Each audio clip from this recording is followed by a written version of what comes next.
majority of the analysts do not consider this stock to be a buy. That's important to understand. So again, when I told you Carvana is not a great company, there's more proof of that. It's not a great place to put money long term. But you can make some money off of it short term, and maybe it'll keep coming back. I'm not sure. But this tells you what the analysts want. So let's keep going down this chart. These are the earnings numbers. You can see here from the earnings section, this company doesn't make a profit.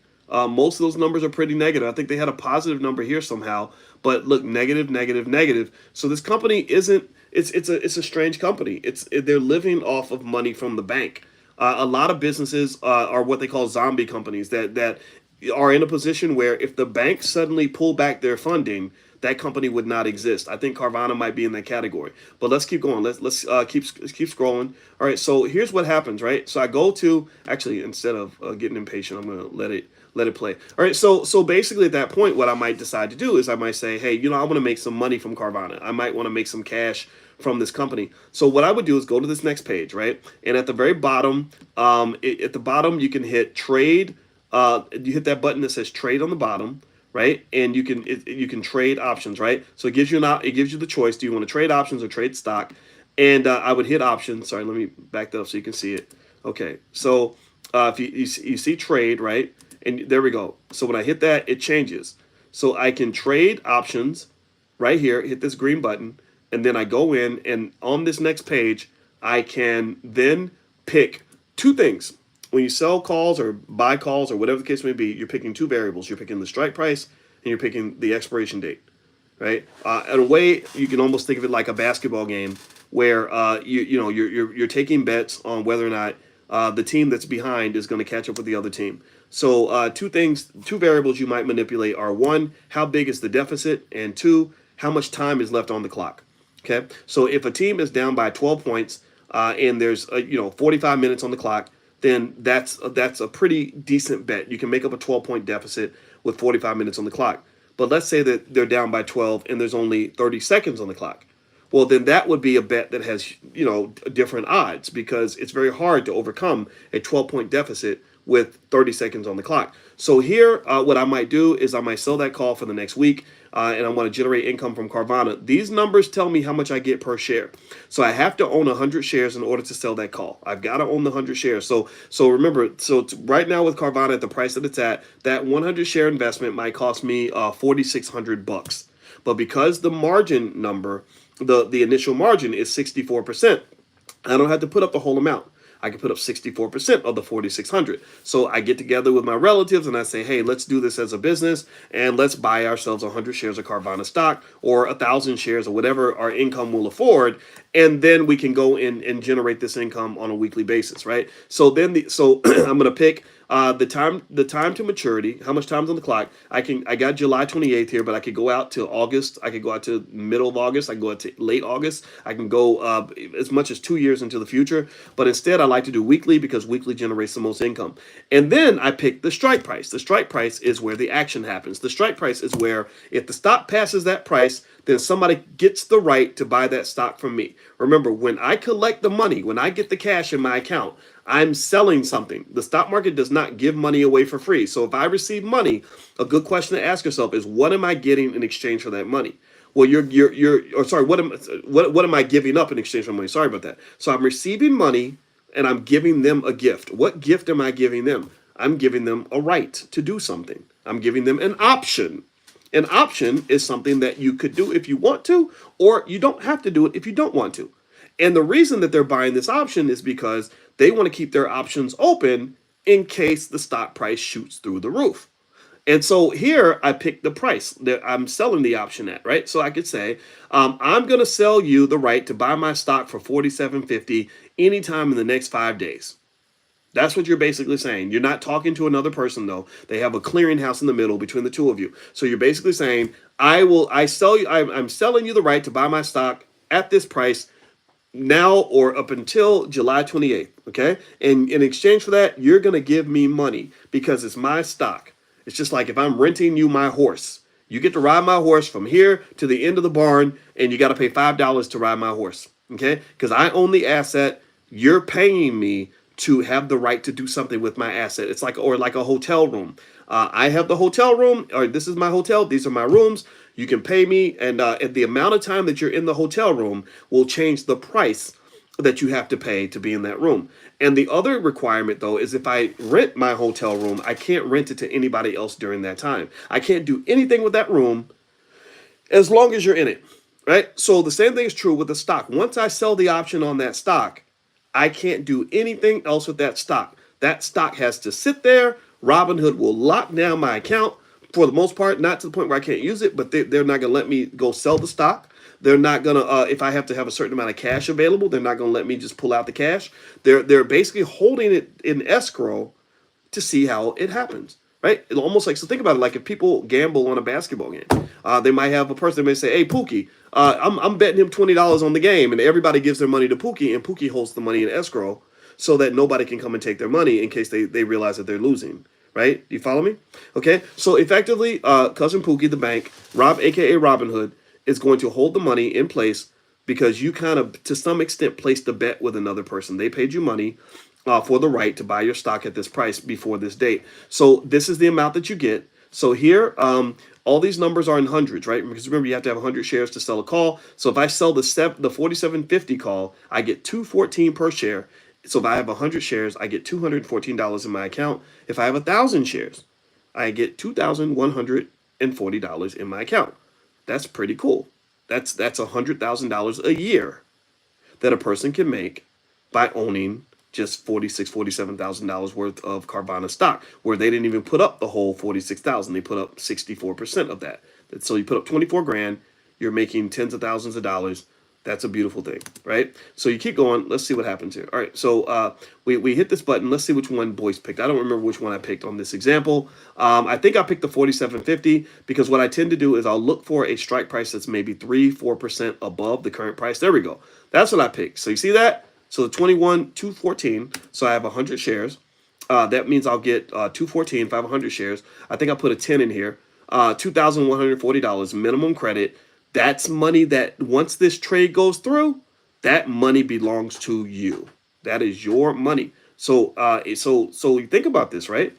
1,000 shares. Not to say you should do this with Carvana. This is not investing advice. I don't do that. I'm not giving you advice on what to do. This is teaching, right? I have to make sure I say that. But you buy this stock for $46,000, and you have the money sitting there anyway. And you didn't have to put up all the money. You put up like 64% of it. You did this with your family members. You can right now go home and do this trade and have $2,000 in your account. Now, what you then have to do, though, that requires a lot of thinking. This is why you're in the Prime program. This is why Prime benefits you, is you have to manage this asset. You're making money by renting out a wild Bronco. That's what this stock is. This stock's a wild Bronco. It can turn on you in a minute. It can bite your baby's leg off, right? So you got to be real careful when you're riding a Bronco or a pit bull. So with this stock that's a Bronco or a pit bull, you then have to go into the second step of this process, which is to protect yourself from the risk factors here.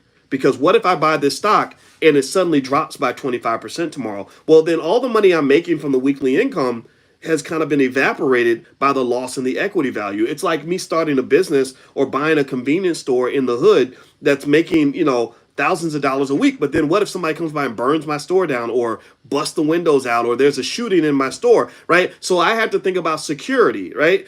So I might be in the neighborhood where I can make the most money from the store. These are like the bad neighborhood stocks. Unfortunately, it kind of sucks. It's kind of like love and life. Anybody remember when you were young and you were dating and it was always like the most fun people to date were always the crazy ones. I don't know if maybe that's just me telling on myself, but really I noticed that a long time ago. My wife was like, you dated a lot of crazy women. I said, yeah, maybe it's because I'm a crazy man. I have no idea. But anyway, it's kind of the same way with stocks. The stocks that are a little bit crazy are the ones that can generate the most income.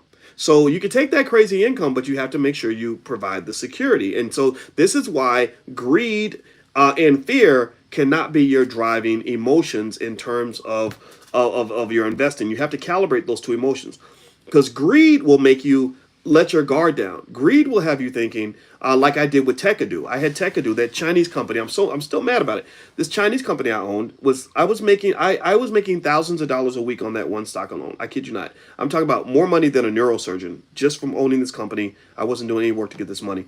And I didn't think as much about the risk as I should have. Right? Any of us can make these mistakes, and this is where I learned. This is why I didn't tell anybody about what I was doing for 2 years. I spent 2 years really going through this to make sure that we laid it out properly so that we could minimize the risk.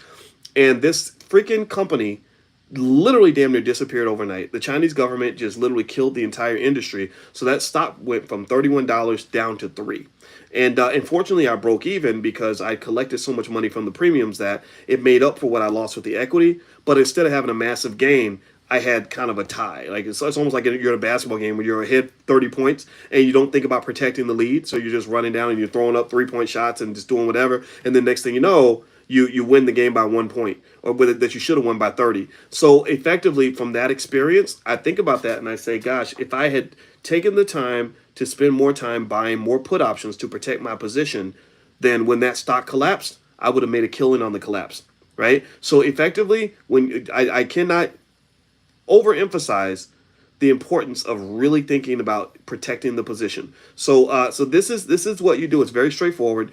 So a person that generates that income could take that money. Some of it you use to pay bills. Some of it you can use to buy more shares of that, maybe buy shares in other companies. Some of it you can use to buy your puts to protect your position. And the other thing that I want to mention about fear and greed is that when you're dealing with, again, think about it like greed. So imagine the analogy I gave earlier. Like you open this convenience store in the hood in a neighborhood that nobody else wants to do business in because it's so dangerous. But because you're the only business in that neighborhood, everybody comes to your store and you're selling lots of stuff and making lots of money. Well, you've got to ask yourself, why are other people not doing business in this neighborhood? Well, it's probably because it's dangerous, right? So, but that doesn't mean you walk away. That doesn't. So greed would mean you let your guard down. You say, "Oh, we're making money, everything's fine. There's no reason to have security." Well, then you get shot and your building gets burned down and something terrible happens. But then the other extreme of fear can't sort of dominate you either, because if you're afraid, then you're not going to be able to get in the position to actually make the money in the first place, right? You're going to not even make the investment, right? So effectively, risk is something, in my view, that you shouldn't be afraid of. You shouldn't run away from. Risk is what makes money in investing, but risk is also something that must be calculated, calibrated, and managed properly so that you either prepare for the risk that you're facing, or you know what risk you're getting into, or you walk away from the risk that's simply too much. So for example, with this example, I want to make it clear also that just because I talk about a stock in this class does not mean that this is a fit for everybody. Some of you don't like risk, and if that's the case, then you shouldn't even do this. You shouldn't let the money tempt you into making an investment into something that could cause you to take a loss that you can't possibly stomach. Okay. All right. So that's my 2 cents. Now I want to remind everybody, if you want to see all the material in the Prime program, everything, all the recordings, all that, just go to drboyceprime.com. drboyceprime.com will show you not just everything that's in there. Chanel's in the chat. She'll give you links to all the beginner stuff if anything I've said has confused you. And then also the other thing about Prime is if you're still at a point where you want to learn about stocks, for example, you guys also get invited to Stock Market Tuesdays and all the lectures I've done in that, where we talk about just the stock market and how that works. Because the thing about options is, you want to understand stocks before you understand options. Right? It's like if I want to understand a child, it's best that I understand the parents of that child. The stocks are the parents of the options. There is no options market without the stock market. But the options market operates independently from the stock market to a certain extent. And so the price of an option is an asset price within itself, just like the price of a stock is an asset price within itself. But the option is what they call a derivative security, which means that as the stock price moves, the option is going to move. So almost like they're tethered to each other. Okay. So understanding that tethering and how that works and how to position yourself properly, I think is a really important part of that process. Okay. All right. So